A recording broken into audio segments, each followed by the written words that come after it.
To say that I'm a Betty Lynn fan, Thelma Lou from the Andy Griffith Show, would be an absolute understatement. I actually love this lady. I grew up with her on the Andy Griffith Show and always loved the character she played. She played such a loving, kind person, and I always wondered if she was like that in real life. One whole wall of my recording studio is dedicated to signed autographed pictures of celebrities, mostly sitcoms like Leave It to Beaver and The Andy Griffith Show. Those are two of my favorite. But if you take a look at it, Betty Lynn comprises of probably about 20% of the people on there. I have multiple pictures of her. I just absolutely love this lady. And she is as genuine in person as she was on the show. If you ever get a chance and you're near Mount Airy, North Carolina, make sure you try to schedule your time to go by the Andy Griffith Museum on the third Friday of the month. I believe the time is from 12 to 3. And she'll be there to sign autographs and to spend time with you. She will sit and talk with you. You never feel rushed. Just an absolute pleasure to talk to. But let's take a little bit of a look into her life. Betty was born in Kansas City, Missouri. Betty's mother was an accomplished singer, and she taught Betty to sing at an early age. When she was 17, she was singing in a club called the Town Royal. When she actually spotted an item in the Kansas City Star about auditions for the USO, she signed up. Her mother fought her over this. Her mother did not want her to go overseas, but she was eager to join the war effort. When she was 18, she was sent to the China-Burma-India Theater. There she visited hospitals, she chatted with patients, and she sang requests from a songbook of about 700 tunes. At one time, a Marine captain handed her a .32 automatic and told her that she might need this. She didn't know if she needed it to shoot herself or somebody else, and she says she slept with it under her pillow. This was a very touching time for Betty. She saw burned victims and soldiers that were barely older than she was. One day they would be there, and then the next day they would be gone. After the war, Broadway came calling. She was in a production there called Park Avenue, and in 1947, 20th Century Fox signed her to a 7-year contract. The contract was kind of a bad one, though.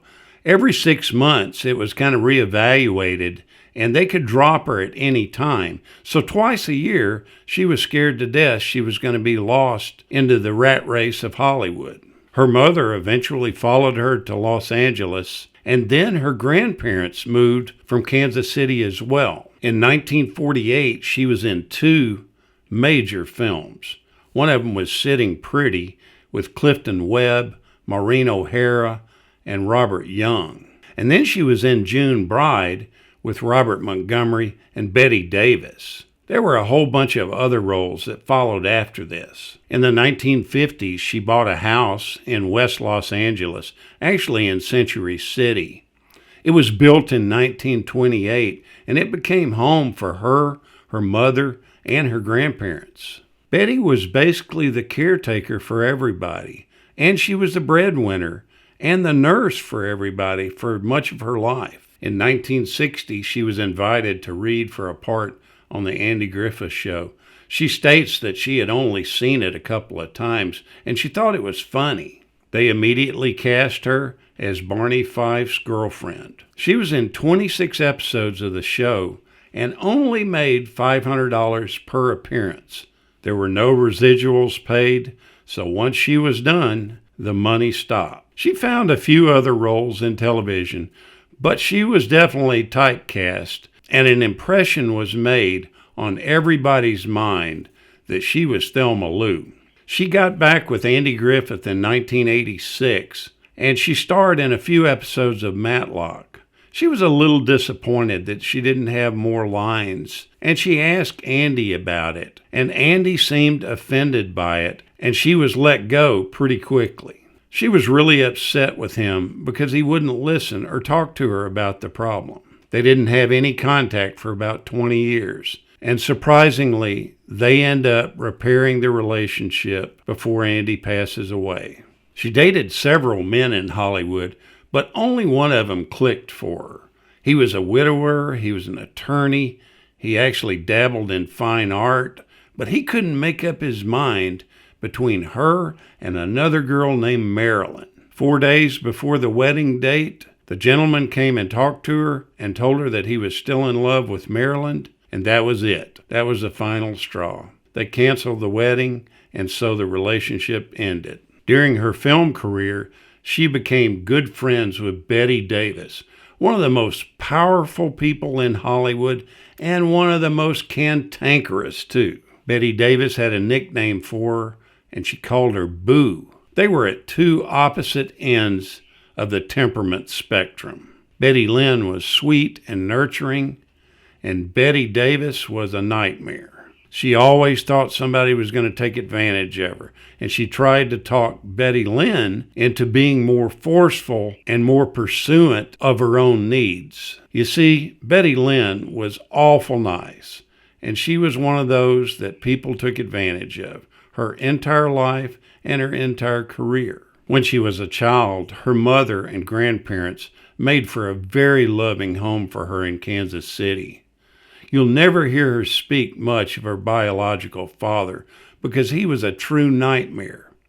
She states that her mother made a terrible mistake in marriage. Most of what she knows about her father was told to her by her mother. Her father had a volatile and violent temper. When her mother was pregnant with her, her father actually put a rifle against her abdomen and threatened to shoot. At one time, Betty and her mother huddled inside a locked closet to escape the rage of this nut. He was actually throwing matches under the door. Betty's mother eventually left the father when she was 10 months old, and a divorce was finalized after about 5 years. As the years went by, her father wrote and later offered to reconcile with the mother, but the mother said no way. It's said that any time the mother actually talked about the father, she would start trembling with fear. And actually, Betty inherited this.